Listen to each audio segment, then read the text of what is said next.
ఏపీలో graduates MLC ఎన్నికలు కూటమి ప్రభుత్వం అధికారంలోకి వచ్చిన తర్వాత జరిగిన తొలి ఎన్నికలు 8 నెలల పాలనకు ఎలా ఉందో తేల్చిన ఎన్నికలు. ఇంతకీ ఈ ఎన్నికల ఫలితాలను మనం ఎలా చూడాలి? ఈ ఫలితాలు చెబుతున్నదేంటి?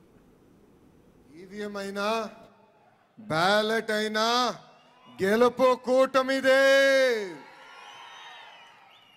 9 నెలల్లో అధికారంలోకి రావటమైనా 9 నెలల్లో సంక్షేమ అభివృద్ధి చేసి చూపించినా అది ఒక్క తెలుగుదేశం పార్టీ వల్లనే సాధ్యం.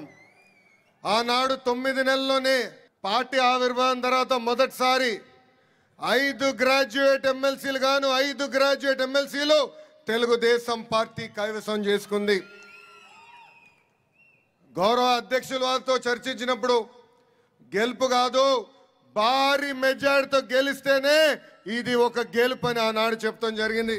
సార్వత్రిక ఎన్నికల తరువాత జరిగిన తొలి ఎన్నికల్లో టీడీపీ అభ్యర్థులు భారీ విజయం సాధించారు. ఏపీలో అధికారం చేపట్టిన తరువాత గ్రాడ్యుయేట్లంతా ప్రభుత్వానికి మద్దతు ప్రకటించినట్టు ఈ విజయంతో తేలిపోయింది. ఉభయ గోదావరి, కృష్ణా, గుంటూరు జిల్లాల్లో జరిగిన గ్రాడ్యుయేట్ స్థానాల్లో టీడీపీ అభ్యర్థులు విజయం సాధించారు. ఈ 4 ఉమ్మడి జిల్లాల్లోని విద్యావంతులు కూటమి ప్రభుత్వానికి మద్దతుగా నిలిచిన పరిస్థితి కనిపిస్తోంది. ఈ ఎన్నికల్లో హైలైట్ ఏంటంటే 65% పైగా ఓట్లతో విజయం సాధించారు కూటమి ఎమ్మెల్సీ అభ్యర్థులు. 4 ఉమ్మడి జిల్లాల పరిధిలో 67 అసెంబ్లీ నియోజకవర్గాలున్నాయి. వీటి పరిధిలోనే ఇప్పుడు ఎన్నికలు జరిగాయి. దీంతో కూటమి ప్రభుత్వ 8 నెలల పాలనను దీవించేలా తీర్పు ఇచ్చారు.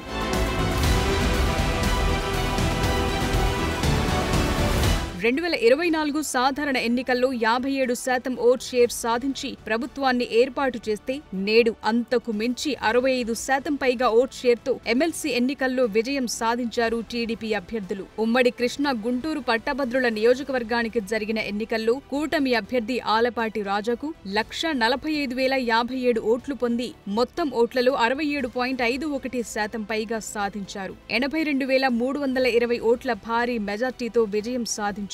ఇక ఉభయ గోదావరి జిల్లాల పట్టభద్రుల నియోజకవర్గానికి కూటమి తరపున పోటీ చేసిన పేరాబత్తుల రాజశేఖర్ 1,24,702 ఓట్లు దక్కించుకున్నారు. ఇది మొత్తం ఓట్లలో 62% కంటే ఎక్కువ. 77,461 ఓట్ల పైన భారీ మెజార్టీతో విజయం సాధించారు.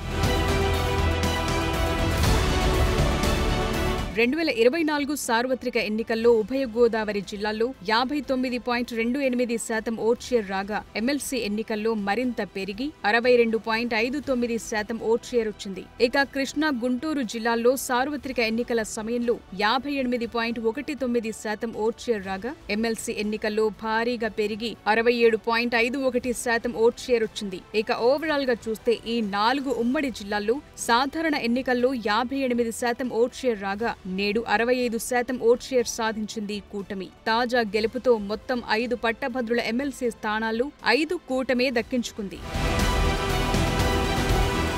ఇప్పుడే కాదు, 2023లో జరిగిన గ్రాడ్యుయేట్ ఎమ్మెల్సీ ఎన్నికల్లోనూ సత్తా చాటారు టీడీపీ అభ్యర్థులు. అప్పుడు వైసీపీ ప్రభుత్వ హయాంలో జరిగిన పట్టభద్రుల ఎన్నికల్లో కూడా టీడీపీ అభ్యర్థులు పట్టం కట్టారు. 2023లో ఉత్తరాంధ్ర గ్రాడ్యుయేట్ ఎమ్మెల్సీ స్థానం నుంచి టీడీపీ అభ్యర్థి వేపాడ చిరంజీవి, ఉమ్మడి చిత్తూరు, నెల్లూరు, ప్రకాశం గ్రాడ్యుయేట్ ఎమ్మెల్సీగా టీడీపీ అభ్యర్థి కంచర్ల శ్రీకాంత్, కడప, కర్నూలు, అనంతపురం గ్రాడ్యుయేట్ ఎమ్మెల్సీగా టీడీపీ అభ్యర్థి భూమిరెడ్డి రామ్ గోపాల్ రెడ్డి ఘన విజయం సాధించారు. ఇందులో హైలైట్ ఏంటంటే మాజీ సీఎం జగన్ నియోజకవర్గం పులివెందులలో ఉన్న పశ్చిమ రాయలసీమ గ్రాడ్యుయేట్ ఎమ్మెల్సీ స్థానం కూడా టీడీపీ కైవసం చేసుకుంది. ఆ నియోజకవర్గంలోనూ భూమిరెడ్డి రామ్ గోపాల్ రెడ్డి విజయం సాధించారు. ఆ 3 స్థానాల్లో వచ్చిన రిజల్ట్స్ తో టీడీపీ మరింత దూకుడుగా వైసీపీ విధానాలను ఎండగడుతూ ప్రజల్లోకి వెళ్లింది.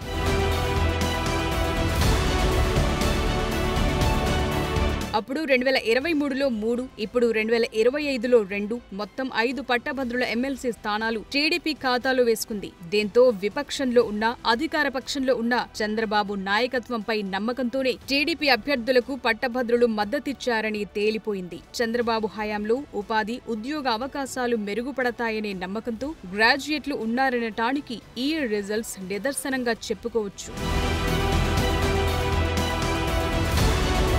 కూటమి ప్రభుత్వంపై ప్రజల్లో తీవ్ర వ్యతిరేకత ఉందని వైసీపీ అధినేత జగన్ చెప్తున్నారు. ఎమ్మెల్సీ ఎన్నికల్లో యువత కూటమి ప్రభుత్వానికి వ్యతిరేకంగా తీర్పు ఇస్తారంటూ చెప్పుకొచ్చారు. కానీ ఆ మాటలు నిజం కాలేదు. వైసీపీ అంచనాలన్నీ తలకిందులైన పరిస్థితి. ఎన్నికల్లో వైసీపీ పోటీ చేయకపోయినా పీడీఎఫ్ అభ్యర్థుల గెలుపు కోసం పనిచేయాలని పార్టీ నుంచి సంకేతాలొచ్చాయి. పార్టీ నుంచి వచ్చిన సంకేతాలతో 2 గ్రాడ్యుయేట్ స్థానాల్లో పీడీఎఫ్ అభ్యర్థుల గెలుపుకు వైసీపీ శ్రేణులు కష్టపడ్డారు. ఇదే వారికి మరింత మైనస్ గా మారిందనే చెప్పాలి. ఉపాధి, ఉద్యోగ కల్పనపై వైసీపీ ప్రభుత్వ హయాంలో దృష్టి పెట్టకపోవడంతో గ్రాడ్యుయేట్లలో వైసీపీపై తీవ్ర వ్యతిరేకత ఏర్పడింది. ఇప్పుడు ఈ వ్యతిరేకతే కూటమి పార్టీ బంపర్ విక్టరీకి కారణమైంది.